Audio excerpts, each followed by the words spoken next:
Blue மவுண்டெயினுக்கு ஒரு குட்டி trip போயிருந்தோம். நாங்கள் போன அன்றைக்கி ஃப்ரீசிங் ரெயின் இருந்துச்சு. நாங்கள் ஹோட்டல் ரீச் ஆகவே ஈவினிங் 6:30 மேலே ஆயிடுச்சு.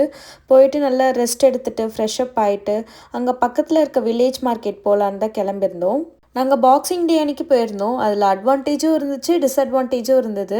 அன்றைக்கி பெருசாக கூட்டமே இல்லை, ரொம்ப ஃப்ரீயாக இருந்துச்சு. நல்லா அழகாக சுற்றி பார்த்துட்டு வந்தோம். டிஸ்அட்வான்டேஜ் என்னென்னா நிறைய ஷாப்ஸ்லாம் க்ளோஸ்டாக இருந்துச்சு. ஸோ நாங்கள் அந்த ஷாப்ஸ்லாம் எக்ஸ்ப்ளோர் பண்ண முடியல.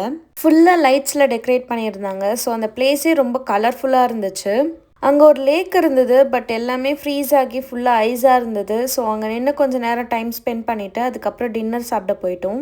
இந்த பிளேஸ் வின்டர் ஆக்டிவிட்டீஸ்க்கு தான் ரொம்ப ஃபேமஸ். இங்கே skiing, snow boarding, snow tubing அந்த மாதிரி நிறைய ஆக்டிவிட்டீஸ் இருக்குது. ஸோ அந்த பிளேஸ்லாம் போயிட்டு எக்ஸ்ப்ளோர் பண்ணிகிட்டு இருந்தோம்.